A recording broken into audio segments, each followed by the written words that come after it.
ಮಾಸ್ತಿ ವೆಂಕಟೇಶ್ ಅಯ್ಯಂಗಾರ್ ಸಣ್ಣ ಕಥೆಗಳ ಜನಕ, ಕತೆಗಾರರ ಅಣ್ಣ. ಮಾಸ್ತಿ ಕನ್ನಡದ ಆಸ್ತಿ. ಕರ್ನಾಟಕಕ್ಕೆ 4ನೇ ಜ್ಞಾನಪೀಠ ಪ್ರಶಸ್ತಿ ತಂದುಕೊಟ್ಟ ಕನ್ನಡದ ಮಹಾನ್ ಕವಿ ಮಾಸ್ತಿ ವೆಂಕಟೇಶ್ ಅಯ್ಯಂಗಾರ್ ಅವರ ಬಗ್ಗೆ ತಿಳ್ಕೊಳ್ತಾ ಹೋಗೋದಾದರೆ, ಮೊದಲನೇದಾಗಿ ಇವರ ಜನನ ಜೂನ್ 6, 1891 ಕೋಲಾರ ಜಿಲ್ಲೆಯ ಹೊಂಗೇನಹಳ್ಳಿಯಲ್ಲಿ ಜನಿಸ್ತಾರೆ. ಇವರ ತಂದೆ ರಾಮಸ್ವಾಮಿ ಅಯ್ಯಂಗಾರ್, ತಾಯಿ ತಿರುಮಲಮ್ಮ. ನಂತರ ಇವರು ಬೆಳೆದದ್ದು ಕೋಲಾರ ಜಿಲ್ಲೆಯ ಮಾಲೂರು ತಾಲೂಕಿನ ಮಾಸ್ತಿ ಎಂಬ ಗ್ರಾಮದಲ್ಲಿ. ಇವರ ಕಾವ್ಯನಾಮ ಶ್ರೀನಿವಾಸ. ಇವರ ವಿದ್ಯಾಭ್ಯಾಸವನ್ನು ನೋಡ್ತಾ ಹೋಗೋದಾದರೆ, 1897 ಮಾಸ್ತಿಯವರು ತಮ್ಮ ಪ್ರಾಥಮಿಕ ಶಿಕ್ಷಣಕ್ಕಾಗಿ ಮಂಡ್ಯದ ಮಳವಳ್ಳಿಯಲ್ಲಿ ಇಂಗ್ಲಿಷ್ ಶಾಲೆಗೆ ಸೇರ್ತಾರೆ. ನಂತರ ಪ್ರೌಢ ವಿದ್ಯಾಭ್ಯಾಸಕ್ಕಾಗಿ ಮೈಸೂರಿನ ವೆಸ್ಲಿಯನ್ ಹೈಸ್ಕೂಲ್ಗೆ ಬರ್ತಾರೆ. 1907 ತಮ್ಮ 10ನೇ ತರಗತಿಯನ್ನು ಮುಗಿಸಿ ನಂತರ ಮೈಸೂರಿನ ಮಹಾರಾಜ ಕಾಲೇಜಿನಲ್ಲಿ 1909 FEಯನ್ನು ಮುಗಿಸ್ತಾರೆ. ನಂತರ ಬೆಂಗಳೂರಿನ ಸೆಂಟ್ರಲ್ ಕಾಲೇಜಿನಿಂದ 1912 BEಯನ್ನು ಮುಗಿಸ್ತಾರೆ. ತದನಂತರ ಮದ್ರಾಸಿನ ಪ್ರೆಸಿಡೆನ್ಸಿ ಕಾಲೇಜಿನಲ್ಲಿ 1914 MAಯನ್ನು ಮುಗಿಸಿದ ಇವರು MAಯಲ್ಲಿ ಇವರಿಗೆ ಚಿನ್ನದ ಪದಕವನ್ನು ಕೂಡ ಪಡ್ಕೋತಾರೆ. ನಂತರ ಇವರ ವೈವಾಹಿಕ ಜೀವನವನ್ನು ನೋಡ್ತಾ ಹೋಗೋದಾದರೆ, ಪಂಕಜಮ್ಮ ಎಂಬುವರೊಡನೆ ಇವರ ವಿವಾಹವಾಗುತ್ತೆ. ವೃತ್ತಿ ಜೀವನ. MA ಮುಗಿಸಿದ ನಂತರ ಮಾಸ್ತಿಯವರು ಪ್ರೆಸಿಡೆನ್ಸಿ ಕಾಲೇಜಿನಲ್ಲಿ 1.5 ತಿಂಗಳು ಉಪಾಧ್ಯಾಯರಾಗಿ ಸೇವೆಯನ್ನು ಸಲ್ಲಿಸ್ತಾರೆ. ನಂತರ ಬೆಂಗಳೂರಿನ ಸೆಂಟ್ರಲ್ ಕಾಲೇಜಿನಲ್ಲಿ ಕೆಲವು ಕಾಲ ಇಂಗ್ಲಿಷ್ ಉಪಾಧ್ಯಾಯರಾಗಿ ಸೇವೆ ಸಲ್ಲಿಸಿದ ನಂತರ ಬೆಂಗಳೂರಿನಲ್ಲೇ ಮೈಸೂರು ಸಂಸ್ಥಾನದ ಸಿವಿಲ್ ಸರ್ವಿಸ್ ಪರೀಕ್ಷೆಗೆ ತಯಾರಿ ನಡೆಸಿ ಅತ್ಯಧಿಕ ಅಂಕದೊಡನೆ ತೆರಗಡೆ ಹೊಂತಾರೆ. ಅಂದರೆ ಸಿವಿಲ್ ಸರ್ವಿಸ್ ಎಕ್ಸಾಮ್ಗೋಸ್ಕರ ಅಲ್ಲೇ ಕುತ್ಕೊಂಡು ಓದಿ ಆ ಎಕ್ಸಾಮ್ನ ಪಾಸ್ ಮಾಡ್ತಾರೆ, ಒಂದು ಉತ್ತಮ ಅಂಕಗಳನ್ನು ಪಡೆಯೋದ್ರೊಂದಿಗೆ. ಸ್ವಾತಂತ್ರ್ಯ ಪೂರ್ವದಲ್ಲಿ ಮೈಸೂರು ಸಂಸ್ಥಾನ ಇತ್ತಲ್ಲ, ಅದ ಒಂದು ಸರ್ಕಾರದ ಕೆಲಸ. ಅಸಿಸ್ಟೆಂಟ್ ಕಮಿಷನರ್ ಆಗಿ ಇವ್ರಿಗೆ ಒಂದು ಕೆಲಸ ಸಿಗುತ್ತೆ. ನಂತರ ಇವರು ಮ್ಯಾಜಿಸ್ಟ್ರೇಟ್ ಮತ್ತು ಸಬ್ divisional officer, controller, deputy commissioner, exchange commissioner ಹೀಗೆ ಮೊದಲಾದ ಹುದ್ದೆಗಳನ್ನು ಅಲಂಕರಿಸಿ ತಮ್ಮ ಸೇವೆಯನ್ನು ಸಲ್ಲಿಸಿದ್ದಾರೆ. ಇವರು ಏಪ್ರಿಲ್ 4, 1944 ಸರ್ಕಾರಿ ಹುದ್ದೆಗೆ ಸ್ವಯಂ ಇಚ್ಛೆಯಿಂದ ರಾಜೀನಾಮೆಯನ್ನು ನೀಡ್ತಾರೆ.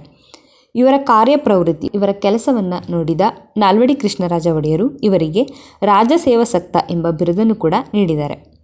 1944 1965 ಜೀವನ ಎಂಬ ಮಾಸಿಕ ಪತ್ರಿಕೆಯ ಸಂಪಾದಕರಾಗಿ ಇವರು ಕಾರ್ಯವನ್ನು ನಡೆಸಿದ್ದಾರೆ. ಸಾಹಿತ್ಯ ಲೋಕಕ್ಕೆ ಇವರು ನೀಡಿರ್ತಕ್ಕಂತಹ ಕೊಡುಗೆ ಅಂದರೆ, ಇವರು ಬರಹಗಳ ಬಗ್ಗೆ ನೋಡ್ತಾ ಹೋಗೋದಾದರೆ, ಮಾಸ್ತಿಯವರು ಫಸ್ಟು ಇಂಗ್ಲೀಷ್ನಲ್ಲಿ ಬರೀತಾ ಹೋಗ್ತಾರೆ ತಮ್ಮ ಸಾಹಿತ್ಯವನ್ನು. ನಂತರ ಇವರಿಗೆ ಕನ್ನಡದಲ್ಲಿ ಒಲವು ಬಂದು ಕನ್ನಡದಲ್ಲೂ ಕೂಡ ಇವರು ಬರೀತಾರೆ. ಇವರ ಕೃತಿಗಳನ್ನ ನೋಡ್ತಾ ಹೋಗೋದಾದರೆ, ಶ್ರೀರಾಮ ಪಟ್ಟಾಭಿಷೇಕ ಎಂಬ ಮಹಾಕಾವ್ಯ, ಸಣ್ಣ ಕಥೆಗಳು, ರಂಗನ ಮದುವೆ, ಮಾತುಗಾರ ರಾಮ, ನೀಳ್ಗತೆಗಳನ್ನು ನೋಡ್ತಾ ಹೋಗೋದಾದರೆ ಸುಬ್ಬಣ್ಣ ಶೇಷಮ್ಮ,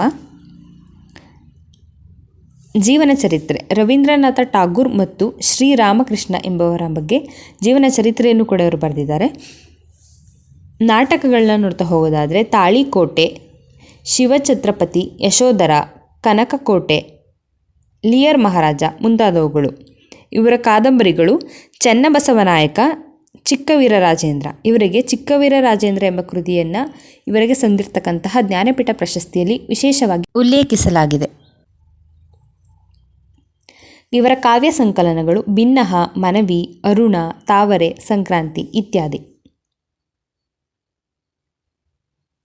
ಇವರಿಗೆ ಸಂದಿರ್ತಕ್ಕಂತಹ ಪ್ರಶಸ್ತಿ ಪುರಸ್ಕಾರಗಳನ್ನು ನೋಡ್ತಾ ಹೋಗೋದಾದರೆ, 1983 ಜ್ಞಾನಪೀಠ ಪ್ರಶಸ್ತಿ ಚಿಕ್ಕವೀರ ರಾಜೇಂದ್ರ ಎಂಬ ಕೃತಿಗೆ, 1977 ಮೈಸೂರು ವಿಶ್ವವಿದ್ಯಾನಿಲಯದಿಂದ ಡಿಲೀಟ್, 1956 ಕರ್ನಾಟಕ ವಿಶ್ವವಿದ್ಯಾನಿಲಯದಿಂದ ಡಿಲೀಟ್ ಗೌರವ, 1968 ಕೇಂದ್ರ ಸಾಹಿತ್ಯದ ಅಕಾಡೆಮಿ ಪ್ರಶಸ್ತಿ, 1953 ಕನ್ನಡ ಸಾಹಿತ್ಯ ಪರಿಷತ್ತಿನ ಅಧ್ಯಕ್ಷ ಪದವಿ, 1946 ದಕ್ಷಿಣ ಭಾರತ ಸಾಹಿತ್ಯ ಸಮ್ಮೇಳನದ ಅಧ್ಯಕ್ಷ ಪದವಿ, 1929ರಲ್ಲಿ ಬೆಳಗಾವಿಯಲ್ಲಿ ನಡೆದ ಕನ್ನಡ ಸಾಹಿತ್ಯ ಸಮ್ಮೇಳನದ ಅಧ್ಯಕ್ಷರಾಗಿರ್ತಾರೆ.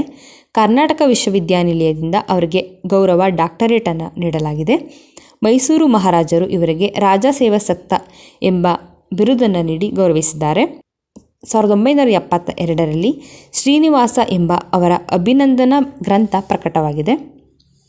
ಮರಣ ಜೂನ್ 6, 1986ರಲ್ಲಿ ಇವರು ಮರಣವನ್ನು ಹೊಂದ್ತಾರೆ.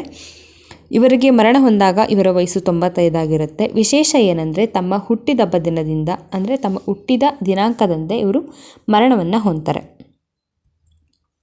ಸ್ಮರಣಾರ್ಥಗಳು ಅಂದರೆ ಇವರ ನೆನಪಿಗಾಗಿ ಮಾಡಿರ್ತಕ್ಕಂತಹ ಕಾರ್ಯಗಳನ್ನ ನೋಡ್ತಾ ಹೋಗೋದಾದರೆ 1993ರಿಂದ ಇವರ ಹೆಸರಿನಲ್ಲಿ ಮಾಸ್ತಿ ವೆಂಕಟೇಶ್ ಅಯ್ಯಂಗಾರ್ ಪ್ರಶಸ್ತಿ ಎಂಬ ಪ್ರಶಸ್ತಿಯನ್ನು ಕರ್ನಾಟಕದ ಪ್ರಸಿದ್ಧ ಬರಹಗಾರರಿಗೆ ನೀಡಲಾಗ್ತಿದೆ.